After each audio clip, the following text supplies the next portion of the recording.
Hello दोस्तों, कैसे हैं आप सब। आशा करता हूं आप सब बहुत अच्छे होंगे। और आज हम एक बहुत ही अहम टॉपिक सुनने जा रहे हैं, जो कहानी है जिसका शीर्षक है बदनामी और तलाक। पत्नी ने क्यों उठाया ऐसा कदम, जो कि बहुत ही दर्दनाक ये फैसले होते हैं तलाक के। परमात्मा हम सबको इस चीज़ से दूर करे। तो हम स्टार्ट करते हैं। राधा बस रोए चली जा रही थी, उसके आंसू रुकने का नाम नहीं ले रहे थे। वो अपनी माँ से बार बार एक ही बात कह रही थी, मुझे बदनाम कर उसे क्या मिला। सिर्फ उसे डाइवोर्स तलाक आसानी से मिल जाए। उसे मेरे नाम गैर मर्दों के साथ जोड़ दिया, मेरी ज़िंदगी नरक बना दी। मेरे पति होते हुए खुद मुझ पर ये इल्ज़ाम लगा रहे हैं। ये वही इंसान है जो कल मेरे लिए सब कुछ करने के लिए तैयार थे, दिन को रात कहने को तैयार थे। आज अपने अहंकार में मुझे नीचा दिखाने के लिए मुझे तलाक दे रहे हैं। मेरी गलती क्या है। अपने और अपनी बेटी के लिए आवाज़ उठाना। अब लोग भी मुझे अजीब नज़रों से देखते हैं, गंदी बातें करते हैं। रास्ते पर चलना मुश्किल हो गया है। सहेलियों ने भी मुंह फेर लिया है, बस कुछ ही मुझे समझती हैं और मेरे साथ हैं। माँ, आपका भाई बहन का साथ और बेटी का प्यार साथ मेरा हौसला बढ़ाता है। मैंने भी फैसला कर लिया है, मैं लोगों के तानों से बदनामी से डरूंगी नहीं, ना झुकूंगी ना रुकूंगी। अपने आत्मसम्मान और हक के लिए बिना थके लड़ूंगी। लोगों से, उस इंसान से जिसमें इंसानियत ही नहीं रही। और फिर शुरू हुए कोर्ट कचहरी के धक्के, पैसों की और समय दोनों की बर्बादी। पर कोई दूसरा रास्ता नहीं दिख रहा था। सबसे बड़ा दुख झटका उस वक्त लग रहा था राधा को, जब उसका पति कोर्ट के सामने खड़े होकर गलत गंदी बात बोलता था। वो बहुत मायूस हो जाती थी, कभी कभी सब कुछ छोड़कर कहीं दूर भाग जाना चाहती थी। पर उसका आत्मसम्मान उसे झकझोर देता। तुम ऐसे पीछे नहीं हट सकती, तुम चुप नहीं रह सकती। और राधा फिर हिम्मत कर खड़ी हो जाती, अपनी बेटी के हक के लिए। सोचती, मैं मजबूत बनेंगी तभी बेटी को मजबूत बना पाऊंगी। जैसे जैसे कोर्ट में केस आगे बढ़ रहा था, राधा का आत्मविश्वास भी बढ़ता जा रहा था। राधा बेझिझक अपना काम करने लगी थी।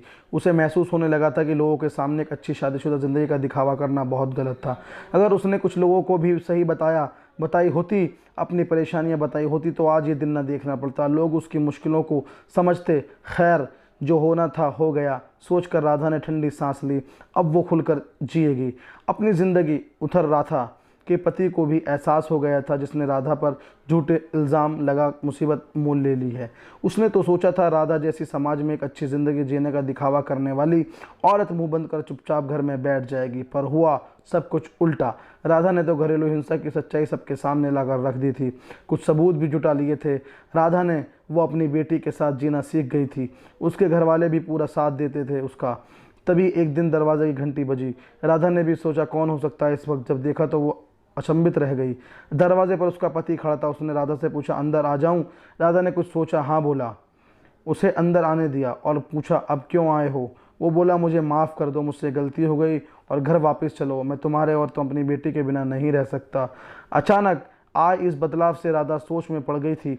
वो कुछ समझ नहीं पा रही थी, पर उसका पति केस वापस ले साथ में सुखी जीवन बिताने की बात कर रहा था। उसने राधा से कहा, चाहो तो थोड़ा सोचकर जवाब दे देना।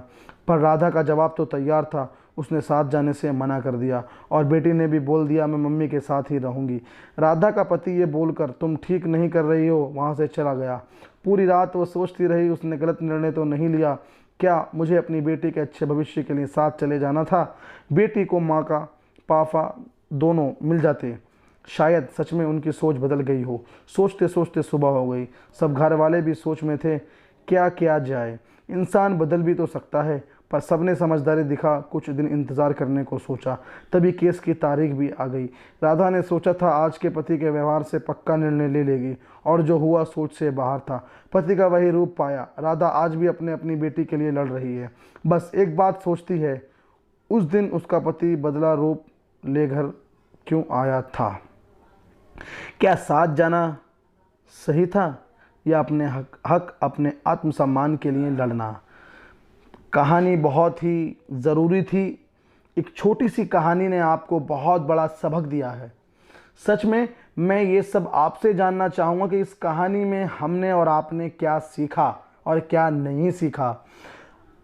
अगर आप सच में इस कहानी से कुछ सीखा है कि हाँ, कहानी का मतलब क्या है, तो आप ये मैसेज मुझे ज़रूर शेयर करिएगा over the comments. And thanks for watching this video.